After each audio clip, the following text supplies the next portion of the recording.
মঞ্চে, আমি আছি ঢাকা প্রেস ক্লাবে। নাগরিক সমাবেশ, বিএনপি জিয়া প্রজন্ম দলের উদ্যোগে আজকের এই আলোচনা সভায় পবিত্র রমজান মাসে দ্রব্যমূল্যের দাম কমানোর দাবিতে আলোচনা পেশ করছেন। প্রধান অতিথি হিসেবে উপস্থিত আছেন বিএনপি চেয়ারপারসনের উপদেষ্টা বীর মুক্তিযোদ্ধা আব্দুস সালাম। চলুন আমরা তার আলোচনা শুনে আসি। বিএনপির স্ট্যান্ড সবসময় পরিষ্কার, স্বাধীনতার পক্ষে, গণতন্ত্রের পক্ষে।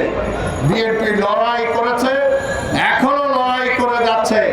তাই আমরা এই লড়াই জারি রাখবো যে পর্যন্ত নির্বাচনী শিডিউল অ্যানাউন্স না হবে, যে পর্যন্ত নির্বাচন অনুষ্ঠিত না হবে, যে পর্যন্ত এই দেশের জনগণ একটি নিরপেক্ষ নির্বাচনের মাধ্যমে নিরপেক্ষ সরকার এই দেশের রাষ্ট্র ক্ষমতায় অধিষ্ঠিত না হবে, সেই পর্যন্ত আন্দোলন আমরা বজায় রাখবো। শিক্ষক ভাইরা এখানে আন্দোলন করছেন, শিক্ষক বোনরা আন্দোলন করছেন।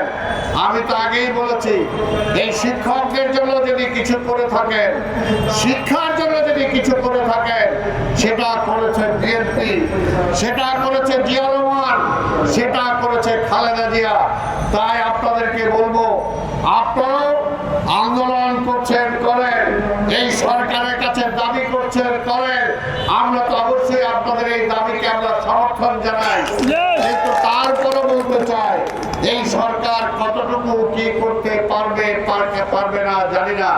বিএনপি ক্ষমতায় আসলে অবশ্যই আপনাদের দাবি বিবেচনা আমরা অবশ্যই চেষ্টা করব।